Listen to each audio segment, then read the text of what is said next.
మనం దోశలు వేసుకుంటే దోశ బ్యాటరీ అనేది ఇలా ఉండాలి. మనకు బబుల్స్ అయితే ఫామ్ అయినప్పుడు చాలా క్రిస్పీగా వస్తుంది దోశ అనేది. పెంక హీట్ అయ్యాక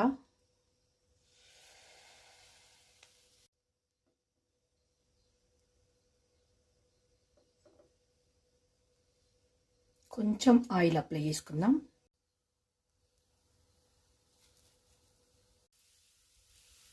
దోశ పిండి ప్రాపర్గా ఉంటే ఇలా లేస్తుందండి. అదే ఆయిల్ వేసుకోకుండా కూడా చేసుకోవచ్చు. ఆయిల్ అనేది ఆప్షనల్, మన ఇష్టం. దోశ చాలా క్రిస్పీగా వచ్చిందండి.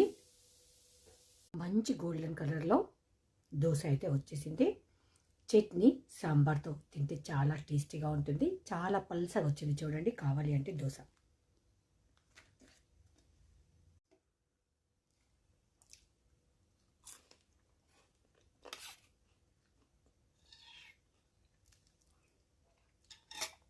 చాలా బాగుందండి టేస్ట్ అయితే.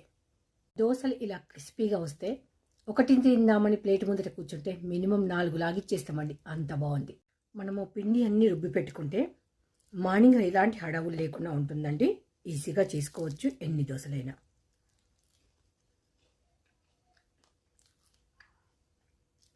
చాలా టేస్టీగా ఉంది, చాలా క్రిస్పీగా ఉంది. మీకు ఇంత క్రిస్పీ వద్దనుకుంటే కొంచెం థిక్నెస్ ఉంచుకోండి. ఆయిల్ కావాలంటే వేసుకోవచ్చు, లేదంటే లేదండి. చాలా బాగుందండి దోశ. మరి మీరు ఎలా చేస్తారు?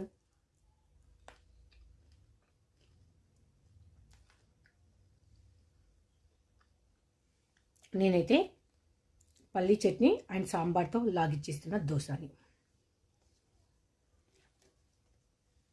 మీకు దోశ ఇష్టమా, ఇడ్లీ ఇష్టమా? ఇలా క్రిస్పీగా చేసి పెట్టే వాళ్ళు ఉంటే ఎన్నైనా లాగిచ్చేయచ్చు కదండి. సో క్రిస్పీ దోశ, పల్లీ chutney with sambar, super taste అండి.